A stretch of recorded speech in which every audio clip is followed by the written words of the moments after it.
Dr. Phil. I'm Dr. Phil. Today we will be talking about climate change. We have 4 climate change experts coming.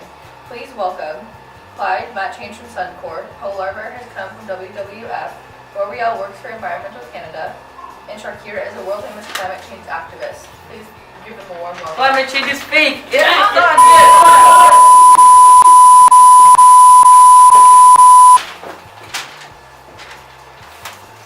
Welcome everyone. So Clyde, tell us about energy and how that's impacting climate change. Well, climate change first starts with the greenhouse effect. See, if I show you here on this chart, you see the sun heats up, sends heat rays to the earth, and the earth reflects these heat rays back.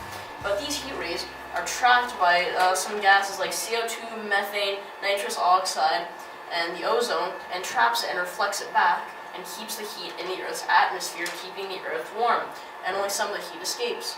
But you see, and this is how the Earth stays warm, and it's a necessary function for us to live.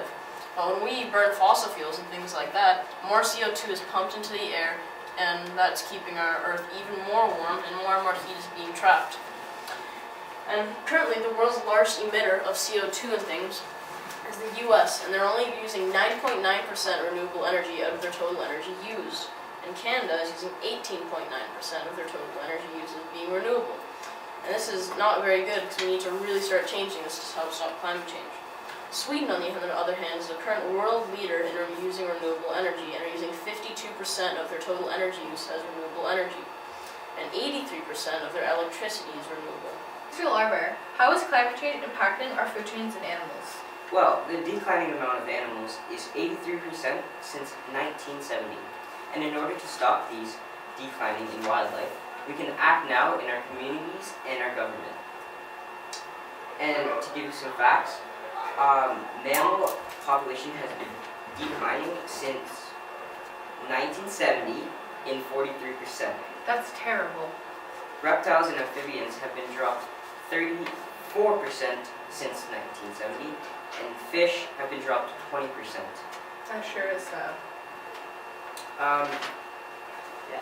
I've heard some things about climate change impacting weather patterns and natural disasters. Natural disasters have been getting increasingly stronger in the last few years. Though this hasn't been directly related to the impacts of climate change that are strongly increasing, they will start to. Since heat waves are becoming more and more frequent, this is evaporating water, which is basically fuel to extreme storms like hurricanes. We've seen what these major storms can do, and the impact is never good. Climate models provided by NASA predict that greenhouse gases will continue to rise temperatures, which could increase the risk of droughts.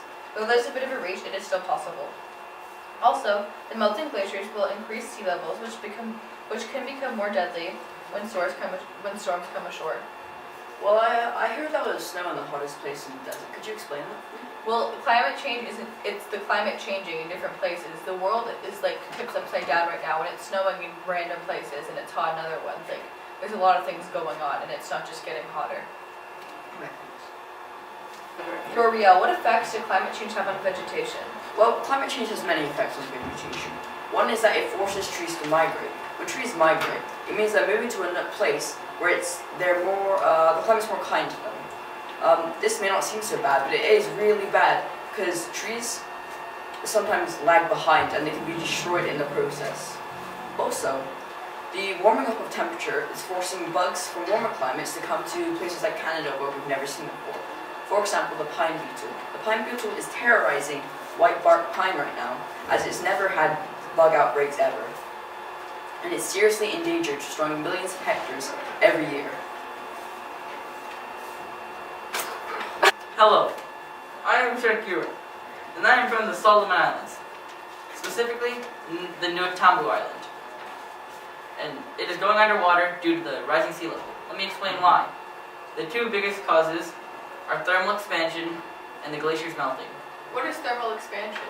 Thermal expansion is when water is being heated and is changing in volume, area, and mass, causing it to expand and make the sea levels rise.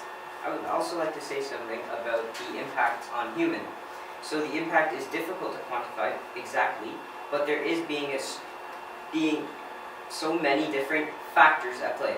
One thing's for sure, that our planet is warming up rapidly, and it is going to increase. Think about the health of your children. the health of your children. and your grandchildren. And their children. As the glaciers continue to melt, so does the sea level rises. The New Atambu Island only has 25 families on the island, and they have lost half their habitable land and 11 of their homes, causing them together. And then just go from. So, fine. At least some of our next steps are that countries can start switching to renewables by maybe providing larger companies with benefits. When they use less energy, they take steps to lower their emissions of CO2 and other greenhouse gases, and if they start buying more green energy.